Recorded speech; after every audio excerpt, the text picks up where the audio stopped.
بدأنا في موضوع الحسن وتجاوزنا تعريفه، وكنا على قول الإمام الترمذي رحمه الله وغيره. يقول النووي رحمة الله عليه: وأما قول الترمذي وغيره حديث حسن صحيح، جہاں الترمذی وغیرہ کا قول حدیث حسن صحیح ہے، فمعناه تو اس کا معنی ہے کہ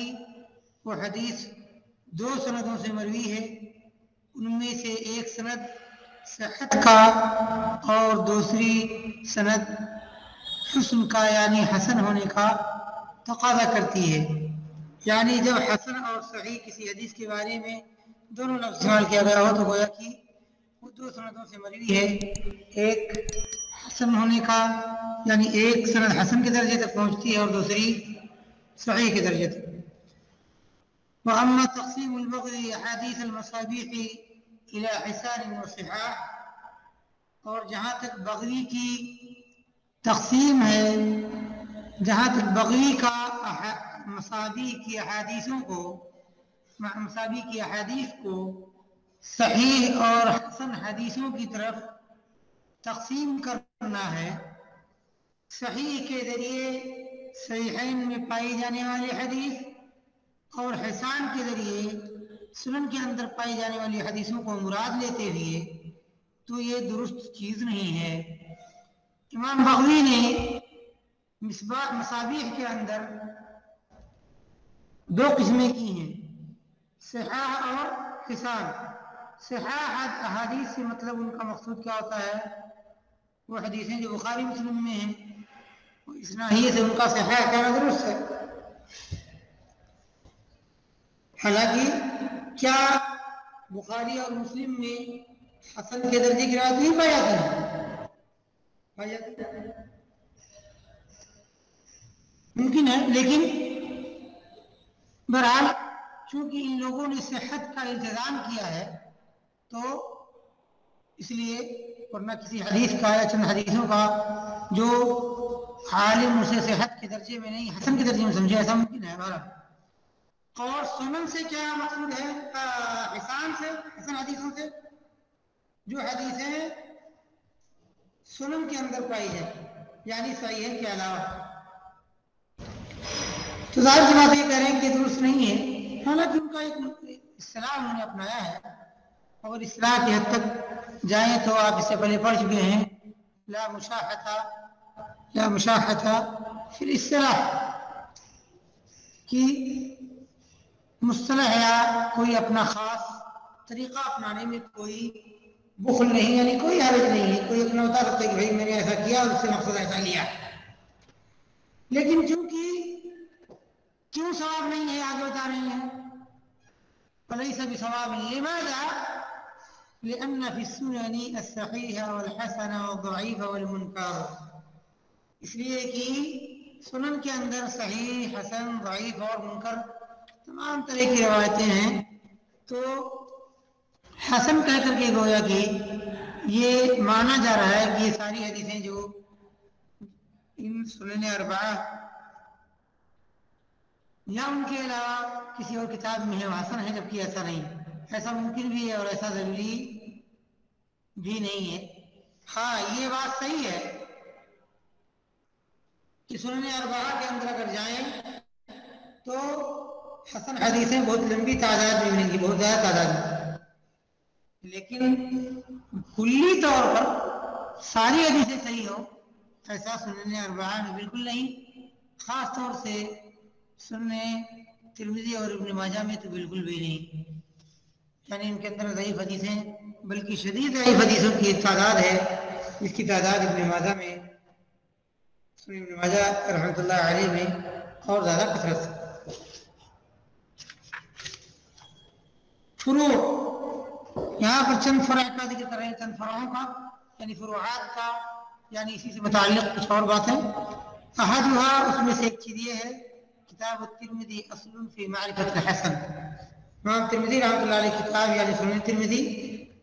حسن کی معرفت میں بنیاد ہے، اصل ہے. وہو الذی شہرہ، اور امام ترمذی رحمۃ اللہ علیہ ہیں جنہوں نے حسن کو بہت زیادہ مشہور کیا ہے. وتختلف النسخ منه في قوله حسن صحیح ونحوه، اور حسن صحیح وغیرہ کہنے میں حسن صحیح، حسن غریب، حسن صحیح غریب، صحیح غریب، اس طرح کی جو بھی حدیثوں پر حکم لگاتے ہوئے جو اوصاف اور خاص طور سے ایک سے زیادہ اوصاف جو امام ترمذی رحمۃ اللہ علیہ نے استعمال کیے ہیں، کہہ رہے ہیں کہ جامع ترمذی کے نسخے اس سے متعلق مختلف ہیں. منہ یعنی من الجامع من کتابہ، تو سنن ترمذی یا سنن ترمذی کا صحیح نام جامع ترمذی ہے، تو جامع ترمذی رحمۃ اللہ علیہ کی کتاب کے نسخے امام ترمذی کے قول حسن صحیح وغیرہ سے متعلق مختلف ہیں. اسی لیے مناسب ہے کہ آپ اپنی کتاب کا یا اپنی کتاب کو دوسرے معتمد نسخوں سے یا اپنے نسخے کو دوسرے معتمد نسخوں سے ملانے اور مقابلہ کرنے کا اہتمام کریں اور اس پر اعتماد کریں جس پر نسخے متفق ہوں. یعنی کسی ایک ہی حدیث سے متعلق کہیں حسن صحیح ہے، کہیں حسن غریب ہے، کہیں حدیث میں حسن صحیح ہے، کہیں حدیث میں حسن صحیح غریب، تو آپ کیا کہیں گے کہ امام ترمذی نے کیا حکم لگایا؟ نسخے تو مختلف ہیں، کسی میں ایسا کسی میں ایسا. تو یہی کہہ رہے ہیں کہ ایسے موقع پر آپ تمام نسخوں کو اکٹھا کریں اور دیکھیں کہ نسخے اگر جو متفق ہوں، جس پر متفق ہوں اسی پر آپ بھروسہ کریں. لیکن یہاں پر ایک بات ہے کہ آپ کہہ سکتے ہیں کہ شیخ اب آپ ہی کہہ رہے ہیں یا مؤلف ہی کہہ رہے ہیں کہ اس میں اختلاف ہے، کہیں کچھ ہے کہیں کچھ ہے، پھر آگے کریں نسخے متفق ہیں، تو متفق کیسے ہوں گے جب کچھ ہے کچھ ہے؟ تو مقصود یہ ہے کہ اگر ان احکام میں سے یعنی آپ فرض کر لیں کہ تین طرح کی باتیں کہیں گے، حسن صحیح، حسن غریب اور حسن صحیح غریب مثلا، تو آپ ان تینوں میں سے سارے نسخوں کو اکٹھا کرنے کے بعد یا جس قدر بھی آپ کے لیے ممکن اتنے نسخے اکٹھا کرنے کے بعد اگر آپ کو پورے نسخے ایک کے علاوہ ایک دو کے علاوہ جن میں اختلاف ہو یا اکثر نسخے، ہاں حالانکہ یہ بات بھی ہو سکتی ہے کہ ساری نسخوں والی بات بھی تصور میں آ سکتی ہے، یعنی ایسی بھی صورت ممکن ہے جہاں آپ سارے نسخوں کی بات کریں. کیسے؟ کوئی آپ نے ایک روایت دیکھی اور حسن صحیح لکھا ہے،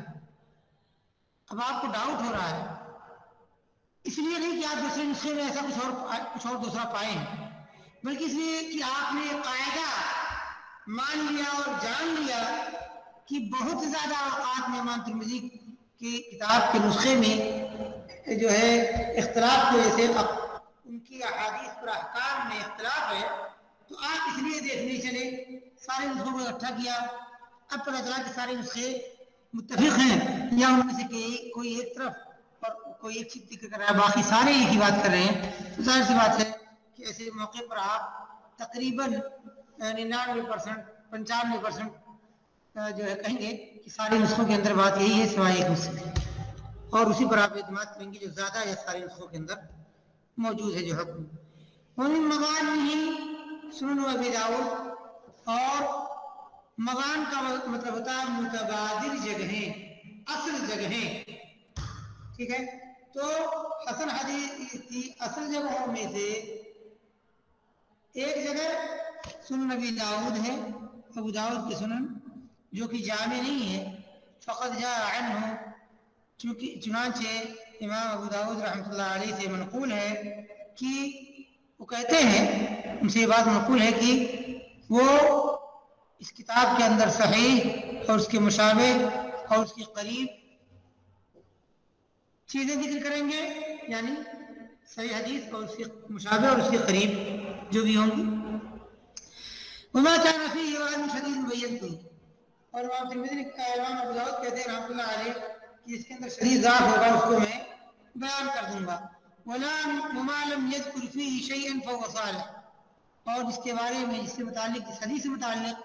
امام ابو داؤد رحمۃ اللہ علیہ نے کوئی کلام نہیں کیا، کچھ بھی ذکر نہیں کیا ہے، فهو صالح، تو صالح ہے. ہاں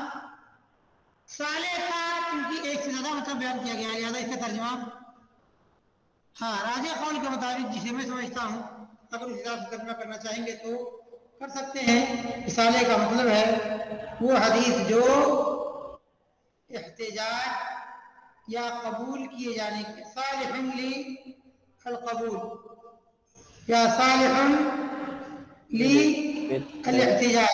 دلیل پکڑنے کے قابل ہو. تو اس نے کہ صالح کے معنی میں کسی نے کہا ہے وہ حسن، کسی نے اور کچھ، لیکن حقیقت میں میرے خیال میں جس کے بارے میں امام ترمذی نے کچھ نہیں کہا وہ صالح ہے، یعنی دلیل پکڑنے کے قابل ہے، چاہے وہ اپنی مستقل سند سے ہو یا انشاءاللہ اس کی دوسری سندیں کھوجی جانے کے بعد وہ اس قابل ہی ٹھہرے گی انشاءاللہ کہ وہ کم سے کم حسن لغیری ہی پہنچے گی. یعنی اگر اس کے اندر کوئی ضعف بھی ہے تو حسن لغیری تک پہنچے گی اور وہ قابل قبول ہوگی، مقبول ہوگی. تو کم سے کم مقبول درجے تک وہ روایت ہوگی. اور ظاہر بات ہے میں آپ کو پہلے کہہ چکا ہوں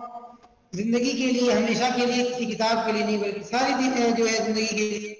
عام حالات میں آپ ان تمام جگہوں پر، زندگی کی تمام جگہوں پر یہ بات ذہن میں رکھ کر چلیں کہ کوئی بھی بات عمومی طور سے 100% نہیں ہوتی، سوائے عقیدے میں آپ کہہ سکتے ہیں. باقی جگہوں پر 100% والی بات بہت کم جگہوں پر ہوتی ہے. یا دوسرے لفظوں میں آپ بطور احتیاط کہہ لیں گے تو کہیں گے کہ بہت زیادہ جگہوں پر ایسا ہوتا ہے کہ آپ 100% کنفرم یا والی بات کہہ لیں، یا یہ کہہ لیں کہ جو ہے زیادہ تر یہ قاعدہ نہیں ٹوٹتا ہے تو یہ صحیح ہوگا، لیکن 100% اسے اگر آپ سمجھ رہے ہیں تو وہ غلط ہوگا. اسی لیے آپ کو بتایا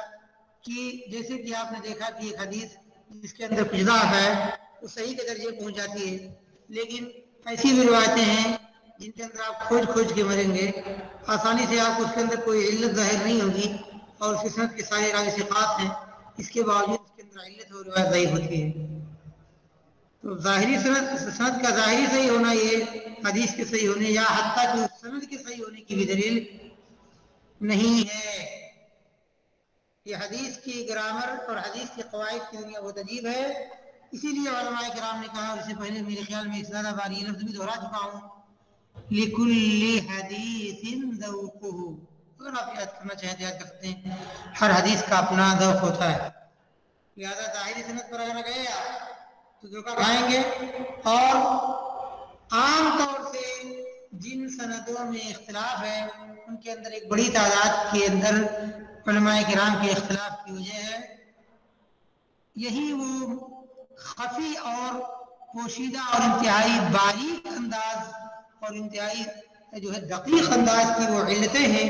جن کے اندر علماء کرام بسا اوقات جو ہے اپنی نظر میں یا ان صفات میں غور کرنے اور ان صفات کے تہ تک پہنچنے میں کمی و بیشی کی وجہ سے اس حدیث کی صحت و ضعف میں اختلاف کرتے ہیں. یہ شیخ صالح کس کتاب کی حدیثوں کی بات ہے؟ صرف ابو داؤد کی. یہ ابو داؤد کے الفاظ ہیں. انہوں نے ان کا ایک رسالہ ہے جس کو انہوں نے اہل مکہ کی طرف بھیجا تھا اپنی کتاب سے متعلق، جس کے اندر انہوں نے یہ بات کہی ہے کہ اس کے اندر انہوں نے کچھ نہیں کہا، یعنی خاموش رہ گئے. تو فهو صالح یعنی صالح للاحتجاج.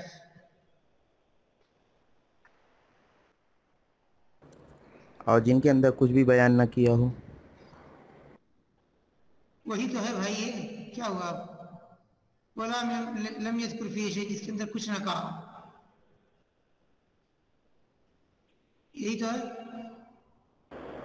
جس سے خاموش اس رہ سے کیا گئے. وہ صالح جو ہے وہ حسن کے درجے میں شمار ہوگی؟ کم سے کم اہم حالات میں،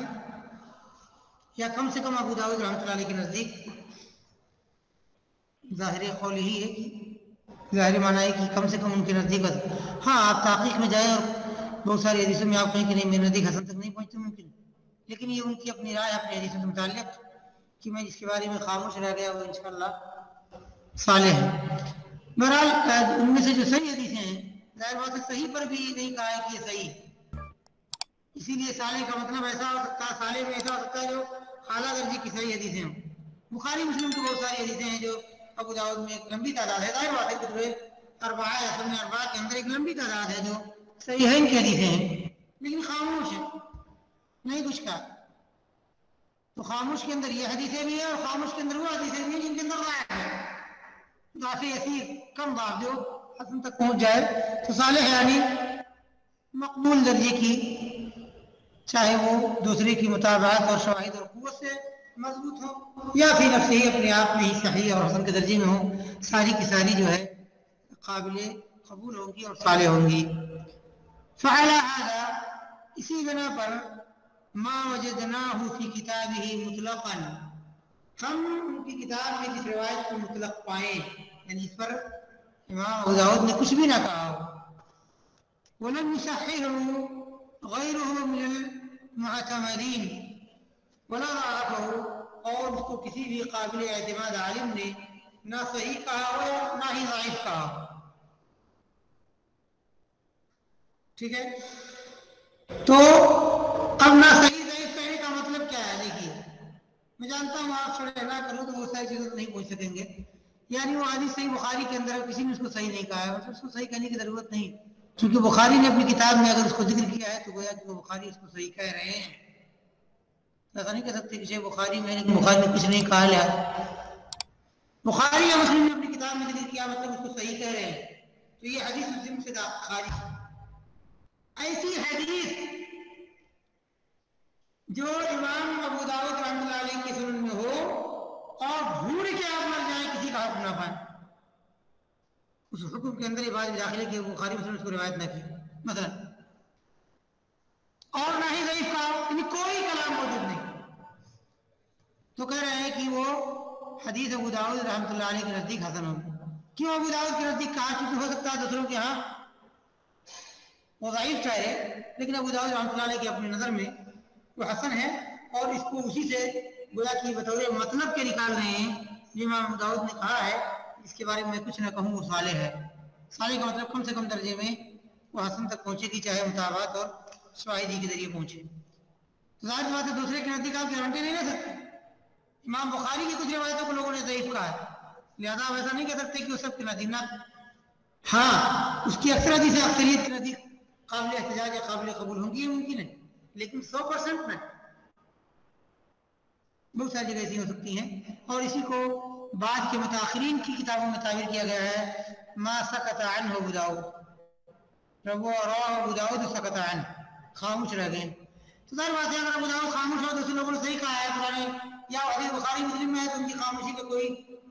مطلب نہیں ہے سوائے اسی کا حدیث صحیح. لیکن اگر ایسی ہے کہ اس کے اندر معمولی ضعف ہے اور اس سے کوئی چیز ہے اور کسی کا کلام نہیں موجود ہے، یہی وہ جگہ ہے جہاں پر کہتے ہیں سکت عنہ ابو داؤد، یعنی کہ گویا دوسرے لفظوں میں امام ابو داؤد نے رحمۃ اللہ علیہ خاموش رہ کر اس حدیث کے کم تر درجہ قابل قبول ہونے کی بات کہی ہے اپنی اس عام جملے میں، اس سے جوڑتی ہوئی یہ بات کہی جاتی ہے. وَأَمَّا مُسْنَدُ أَحْمَدِ بْنِ حَنْبَلَ، جہاں تک مسند احمد حنبل کی بات ہے اور مسند ابی داؤد الطیالسی کی بات ہے، ابو داؤد الطیالسی کی بھی مسند ہے، وغیرہما، اور ان کے علاوہ دوسری مسانید، یعنی دوسرے لفظوں میں جہاں تک ابو داؤد الطیالسی احمد بن حنبل وغیرہ کی مسانید کی بات ہے، فلا تلتحقوا، یا تلتحقوا بھی ہو سکتا ہے، فلا تلتحقوا بالرسول الخمسہ، تو یہ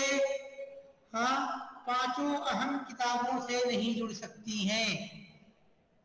5 کیوں کہا؟ مطلب ابن ماجہ کو نہیں، یا تو ابن ماجہ کو نکال کر کے آپ جو ہے 5 کتابوں کو لیں کتب ستہ میں سے، ایسا بھی ممکن ہے. اور ویسے ہم نیچے دیکھتے ہیں کہ حاشیے میں انہوں نے کیا لکھا ہے، کوئی شرح کی ہے کہ نہیں. اور اس کے علاوہ ایک طریقہ اور بھی سکتا ہے کہ صحیحین کو چھوڑ دیں، سنن اربعہ اور موطا، چونکہ موطا کے بارے میں آپ پڑھ چکے ہیں اور اس کی قیمت اور اہمیت اور اس کے اندر صحت والی بات، تو ہم دیکھتے ہیں کہ یہاں پر کوئی شرح انہوں نے کی ہے امام سیوطی رحمۃ اللہ علیہ نے کی نہیں کی ہے. تو اگر نہیں کی ہے تو بہرحال متبادر دیکھیے بتانے پر یا شرح کرنے پر معاملہ دوسرا ہو جاتا ہے، لیکن اگر شرح نہیں کی ہے تو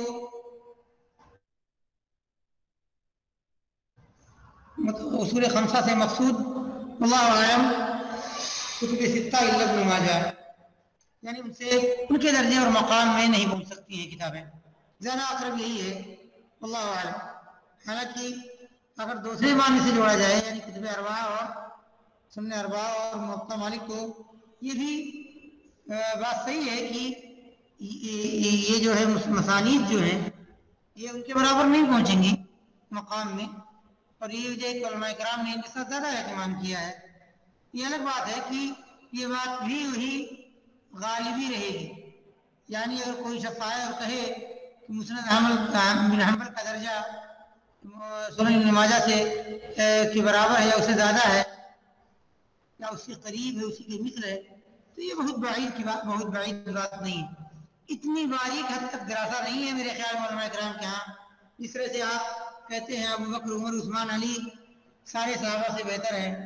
یا اسی طرح سے آپ تھوڑی دیر کے لیے کہیں گے عشرہ مبشرین بالجنہ دوسرے صحابہ کرام سے بہتر ہیں، یا عشرہ مبشرین بالجنہ میں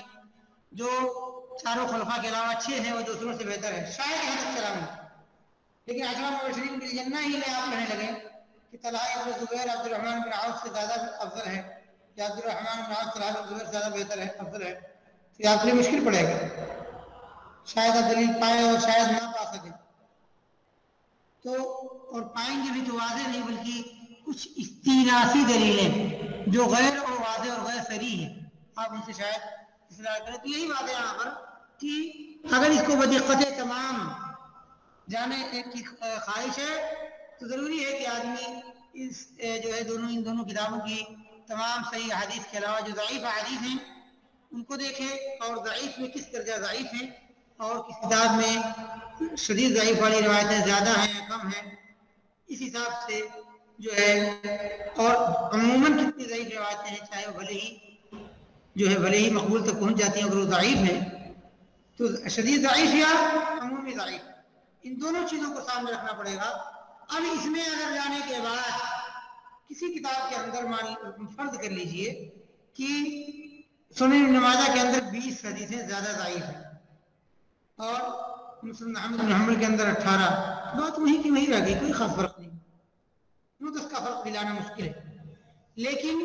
چونکہ یہ کتابیں سنن جو ہیں یہ ترتیب میں جو ہے فقہی احکام اور ابواب پر مرتب ہیں، اور ایک طرح سے ان کتابوں کے اندر ان کے ائمہ کرام رحمۃ اللہ علیہم اجمعین رحمۃ واسعہ ان کی فقہ بھی موجود ہے ان ابواب کی شکل میں جو انہوں نے بطور ہیڈنگ یا عنوان کے حدیثوں پر ابواب کی شکل میں استعمال کیا ہے۔ ظاہر بات ہے بہرحال ایک طرح سے ڈائریکٹ یا انڈائریکٹ انداز میں ان ائمہ کرام کی فقہی سمجھ اور انہوں نے کیا سمجھا ہے اس کی ایک جھلک اور ایک حد تک ان کی رائے یا ان کی اگر رائے نہیں ہے تو ایسی رائے جس کو انہوں نے قابل اعتماد یا بھروسہ سمجھا ہے وہ مذکور ہے، جس کو گویا کہ انہوں نے جس قول سے گویا کہ ایک حد تک کافی حد تک راضی ہیں اور قابل قبول ہے ان کے یہاں قول، اسی بنیاد پر انہوں نے اپنی کتابوں کے اندر ان احادیث پر بطور عناوین ابواب کی شکل میں جو ہیڈنگ رکھے ہیں وہ ان کے فقہ ہے، اور ظاہر بات ہے اس فقہ کا دین کی سمجھ اور ہمارے علماء کرام کی سمجھ سے تعلق ہے، ہمارے علماء کرام اور سلف کی سمجھ کا ایک حصہ ہے، تو اسی لیے یہ کتابیں زیادہ اہم قرار پائی ہیں مسانید مقابلے میں جن کے اندر ابواب اور دوسری چیزیں موجود نہیں ہیں۔ فلا تلتحقوا بالاصول الخمسة وما اشبهها في الاحتجاج بها، تو یہ پانچوں کتابیں اور ان جیسی کے اندر گویا ابن ماجہ اور موطا مالک اور اس کی دوسری کتاب آ گئی، تو اصول خمسہ اہم 5 بنیادی کتابوں اور ان جیسی کتابوں سے دلیل پکڑنے میں اور ان کی اندر پائی جانے والی حدیثوں پر بھروسہ کرنے میں ان کتابوں سے ان کو نہیں جوڑا جا سکتا یا یہ نہیں جڑ سکتی ہیں، یعنی ان سے گویا کہ چاہے کچھ ہی حد تک کہیں قریبی حد تک کہیں لیکن ان سے کم تر درجے میں یہ کتابیں مانی جائیں گی۔ اور بہرحال میں نے کہا یہ عمومی بات ہے، اور نہ مسند احمد کے اندر بھی ایک تعداد ہے، ایک لمبی تعداد ہے حدیثوں کی جو صحیحین کے اندر ہے یا کتب ستہ کے اندر ہے. تو بہرحال یہ بات عمومی یا غالبی یا عمومی ہی بات رہے گی، اکثر کی بات رہے گی، کلی ہو نہیں سکتی. الثاني إذا كان راوي الحديث متأخرا عن درجة الحافظ الضابط، کہ جب حدیث کا راوی حافظ اور ضابط کے درجے سے تھوڑا پیچھے ہو، اور صدق میں اور ستر میں، سچائی میں اور برائیوں سے دور رہنے میں، ستر میں وہ مشہور ہو، اور اس کی حدیث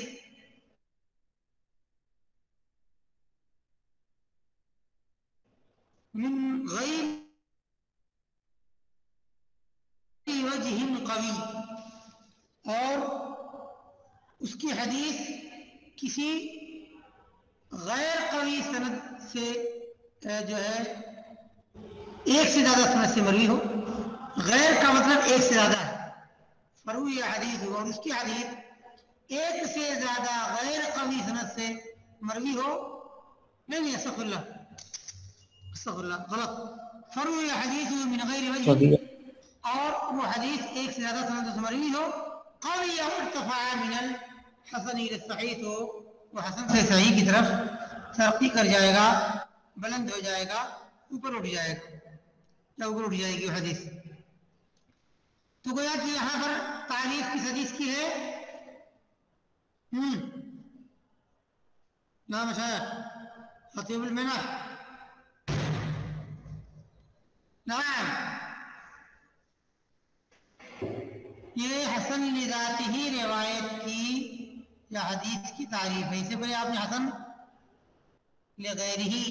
پڑھا تھا، اس کے اندر کوئی ضعف ہے. اس کے اندر کوئی ضعف نہیں ہے، بلکہ فرق کیا ہے کہ حافظ اور ضابط کے درجے سے تھوڑا کم ہے، اور صدق و ستر میں مشہور ہے، اور ایک سے زیادہ. تو صدق و ستر میں مشہور ہے اور حدیث کی راوی کے درجے تھوڑا کم ہے، تو یہ حسن لذاتی ہو گئی. اور وہی حسن لذاتی اگر کسی اور سند سے مروی ہو گئی تو کیا ہو گئی؟ اس لیے دیکھیے یعنی اگر حدیث کا راوی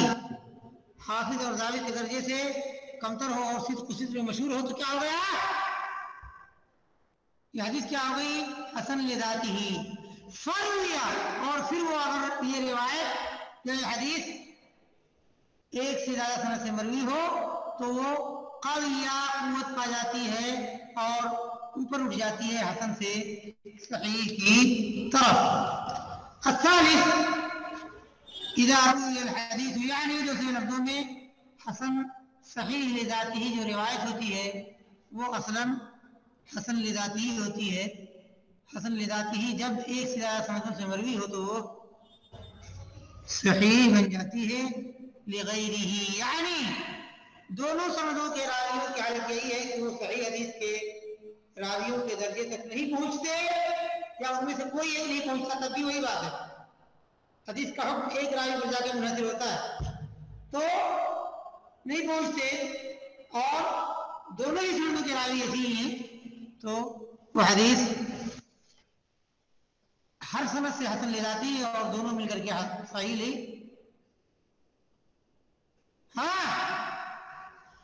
پورا کریں مشاہد. صحیح لغیرہ، صحیح لغیرہ. احسنت يا عبد القادر. طيب، الثالث إذا روي الحديث من وجوه ضعيفة لا يلزم أن يحصل من مجموعها حسن، بل ما كان ضعفه لضعف حفظ راويه الصدوق الأمين زال بمجيئه من وجه آخر وصار حسنا. طيب، اگر حدیث ضعیف سندوں سے مروی ہو تو ضروری نہیں ہے کہ اس کی مجموعی تعداد سے وہ حسن بن جائے اور اس کے اندر حسن ہونا پیدا ہو جائے. حسن مطلب خوبصورتی ہوتی ہے، حالانکہ یہاں پر حسن کا مطلب حسن ہونا، حسن ہونے کی خوبصورتی. تو آپ خوبصورتی کریں گے یا حسن ہونا تو یہ زیادہ بہتر ہے. حسن، یہ حسن اصل میں حسن کا مصدر ہے، اور یہ عربی اصل زبان کے حساب سے اس میں کوئی حرج نہیں ہے، لیکن جو خوبصورت ہوتا ہے اس کو حسن کہتے ہیں، اور اس کے اندر خوبصورتی ہے تو کہیں گے اس کے اندر حسن ہے، حسن و خوبصورتی۔ لیکن یہاں مقصود حسن ہونا، تو کہہ رہے ہیں کہ اگر حدیث بہت سارے ضعیف سندوں سے مروی ہو تو ضروری نہیں ہے کہ اس کی مجموعی تعداد سے حسن پیدا ہو جائے، حاصل ہو جائے، بلکہ یعنی کئی بار ایسا بھی ہو سکتا ہے کہ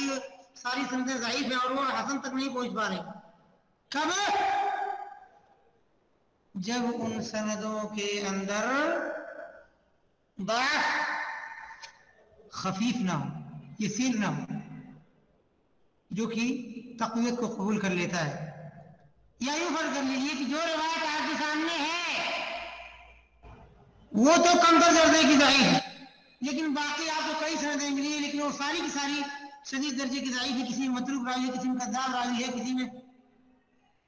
فاسق راوی ہے، تو اسی صورت میں وہ روایت ان روایتوں سے تقویت قبول نہیں کرے گی اور ضعیف باقی رہ جائے گی۔ بلکہ جس حدیث کا ضعف اس کے صدوق، سچے اور امانت دار راوی کے حفظ کی ضعف کی وجہ سے ہے، تو دوسری سند سے آنے کی وجہ سے وہ حدیث حسن ہو جائے گی۔ اور اسی طرح سے اگر اس حدیث کا ضعف اس کے مرسل ہونے کی وجہ سے ہے تو دوسری سند سے، ظاہر بات ہے دوسری سند اگر کمتر درجے کی ضعف والی ہے، یہ بات ہمیشہ ذہن میں رہے، جب یعنی مرسل کمتر درجے کی ضعیف ہو گئی، اب اگر کوئی اس کی مطابق موافقت ہو رہی ہے وجہ آخر، تو وجہ آخر اگر صحیح ہے تب تو کوئی مسئلہ ہی نہیں ہے، یعنی اگر اپنے آپ میں صحیح حسن لذاتی ہے تو کوئی مسئلہ نہیں، حسن صحیح لذاتی ہے، حسن لذاتی ہے یا صحیح غیری ہے تو کوئی مسئلہ ہی نہیں۔ لیکن اگر کسی ایسی طرح سے آ رہی اس کے اندر ضعف ہے تو ضروری طور پر اوپر اٹھنے کے لیے ضروری ہے مشائخ جب اس سند کے اندر ضعف یسیر ہو، یا دوسرے لفظوں میں محدثین کے یہاں سب سے محتاط لفظ جو ہے وہ یہ کہ ایسا ضعف، ایسی کمزوری جو تقویت کو قبول کر لے، تبھی وہ تو کہہ رہے ہیں کہ اگر اس کا ضعف ارسال یعنی مرسل ہونے کی وجہ سے ہے تو وہ ضعف جو ہے دوسری سند سے اس حدیث کے مروی ہونے سے اس کا ضعف زائل ہو جائے گا، ختم ہو جائے گا۔ لیکن دیکھیے آگے کیا کریں، جنہوں نے کہا فَلَا يَلْزَمُ يَحْصُلَ مِنْ مَجْمُوعِ حُسْنٍ، تو جب تمام سندیں مل جائیں تو ضروری نہیں ہے کہ اس کے اندر حسن پیدا ہو جائے۔ کیوں؟ کب؟ جہاں تک وہ ضعف ہے جو راوی کے فاسق ہونے کی وجہ سے ہو تو اس کے اندر کسی کی موافقت، اس کے علاوہ کسی اور راوی کی موافقت کا کوئی اثر نہیں ہے، فاسق ہو یا اس سے زیادہ شدید ضعیف ہو، فاسق سے زیادہ یعنی متہم متروک ہے، متہم بالکذب ہے، کذاب ہے، دجال ہے، اس کے علاوہ جو بھی الفاظ یعنی کذاب جو عمومی لفظ میں آ جائیں گے، تو فاسق یا اس سے زیادہ شدید کوئی بھی اگر راوی ہے، ظاہر سی بات ہے، بلکہ ایسے موقع پر مشائخ اگر زیادہ شدید ضعیف راویوں کی ایک تعداد اکٹھا ہو جائے مختلف سندوں کے اندر اور ایک ہی بات کی روایت کرے تو اس حدیث کے تقویت پانے کے برعکس اس کے ضعیف ہونے کی تقویت بڑھ جاتی ہے، اور یہ امکان ہو جاتا ہے کہ کہیں ایسے ضعیف راوی جو انتہائی درجہ شدید ضعیف ہیں، جن کی دیانت اور امانت اور تقوی کے اندر ہی شبہ ہے، کہیں ایسا تو نہیں کہ مل کر کے کسی غلط معنی کو پرچار دینے کے لیے مل کر کے اتفاق کر لیا ہو۔ یہ بات آپ کے ذہن میں ہونی چاہیے، شدید ضعف آ گیا تو چاہے جتنی سندیں آ جائیں ان پر اگر ان کا شدید ضعیف ہونا ثابت ہو گیا تو حدیث تقویت قبول نہیں کرے گی بلکہ اپنے ضعف میں آگے بڑھتی ہی جائے گی۔ النوع الثالث ضعیف، تیسری قسم ضعیف ہے، یعنی احادیث کی مین قسموں کی بات ہو رہی، شیخ صحیح حسن اور ضعیف۔ ایک منٹ بل ما كان صابر اصبر۔ الضعیف، ضعیف وہ ہے، میں سنتا ہوں آپ کے سوال کو، هو ما لم يجمع صفت الصحیح او الحسن۔ ضعیف وہ روایت ہے جس نے صحیح یا حسن کی صفت کو اپنے اندر اکٹھا نہ کیا ہو، اپنے اندر جمع نہ کیا ہو، یا دوسرے لفظوں میں جس کے اندر صحیح یا حسن کی صفت اکٹھا نہ ہوئی ہو تو وہ روایت کیا ہے؟ ضعیف ہے۔ جی صاحب نا سرا شیخ یہ عبارت نہیں سمجھ میں آئی جی۔ بل ما كان ضعفه لضعف حفظ راويه الصدوق الامین زال بمجيء، جس حدیث کا ضعف اس کے سچے اور امانت دار راوی، یہاں پر صدوق کا مطلب سچا ہے، صدوق اصطلاحی نہیں ہے، ٹھیک ہے؟ صدوق کا مطلب صادق کا مطلب سچا، اور صدوق کا مطلب زیادہ سچا، تو یہاں سچا کا مطلب ہے، دیانت داری میں، سچائی میں سچا ہے، اسی لیے، اور یہی معنی ماننا یہاں پر واجب ہے، کوئی چارہ ہی نہیں ہے، اس لیے کریں جس کا ضعف یعنی اس حدیث کا ضعف اس کے امانت دار اور سچے راوی کے حفظ کی کمزوری کی وجہ سے ہو، تو حفظ کمزور ہو تو صدوق تو ہوگا نہیں، اصطلاحی صدوق تو ہو ہی نہیں سکتا، تو ایسی روایت کا ضعف زائل اور ختم ہو جائے گا اس کے دوسری سند سے مروی ہونے کی وجہ سے، اور حسن ہو جائے گا۔ جی صاحب جی شیخ۔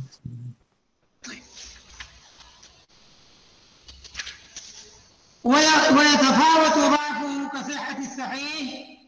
اور اس ضعیف کا ضعف متفاوت اور مختلف ہوتا رہتا ہے، کم تر اور زیادہ ہوتا رہتا ہے، گھٹتا بڑھتا رہتا ہے صحیح کے صحت کی طرح، یعنی جس طرح سے حدیث کے درجات ہوتے ہیں،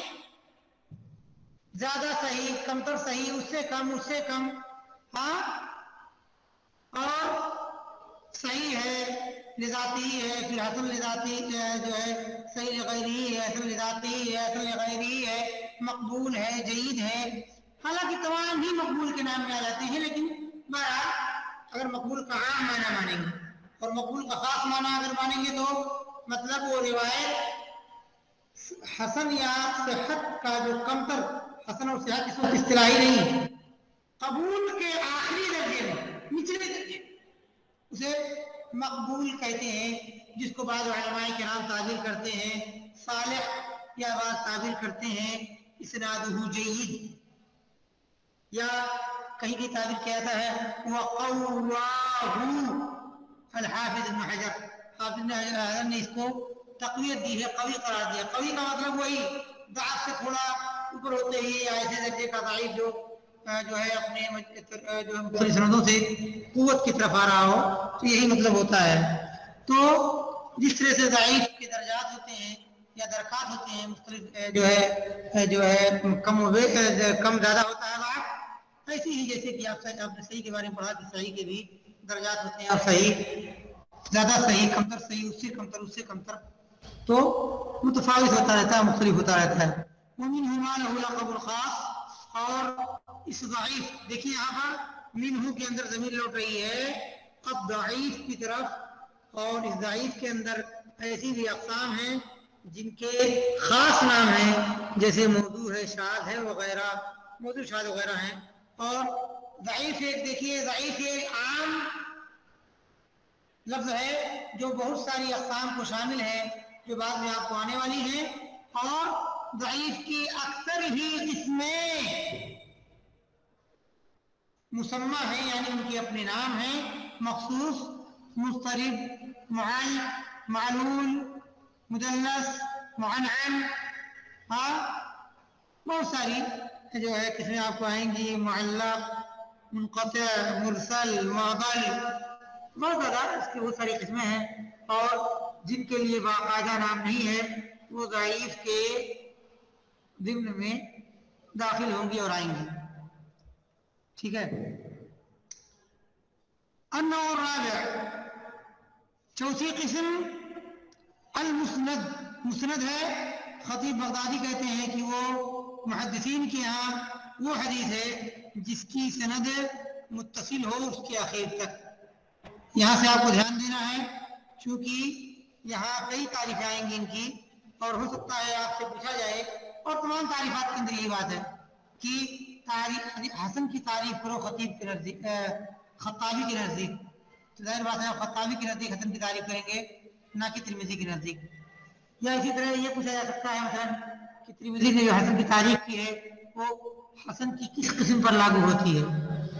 حسن لذاتی یا حسن لغیرہ. ٹھیک ہے. تو جو بھی باتیں ہیں وہ اس لیے میں نے کہا کہ آپ کو مادے سے متعلق کوئی بھی چیز اگر سمجھ میں نہیں آتی ہے تو آپ مجھے خارج درس میں فون کر سکتے ہیں اور واٹس ایپ وغیرہ پہ میسج کر سکتے ہیں. مادے کا سمجھنا بہت ضروری ہے، اختبار کے لیے نہیں بلکہ آپ کی اگلی زندگی کے لیے. اختبار تو کہیں زیادہ قین اور کمتر چیز ہے. وَأَكْثَرُ مَا يُسْتَعْمَلُ فِي مَا جَاءَ لِلنَّبِيِّ صلی اللہ علیہ وسلم وغیرہ. نعم. اور اکثر اس مسند کا اکثر جو ہے نبی کریم صلی اللہ علیہ وسلم سے آنے والی یا مروی چیزوں میں استعمال کیا جاتا ہے، نبی کریم اس کے علاوہ میں نہیں. یعنی جب مسند کہا جاتا ہے تو عام طور سے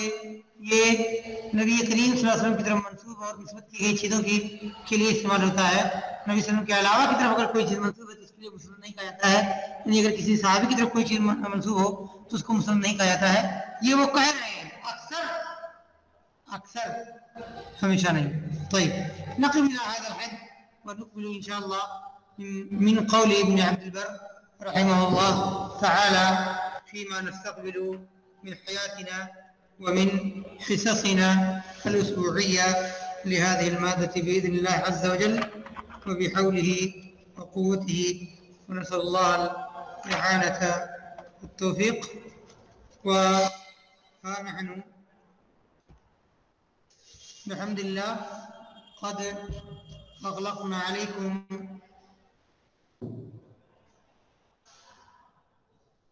تسجيل أو تقرير التحضير، فمن أراد منكم أن ينصرف فله أن ينصرف.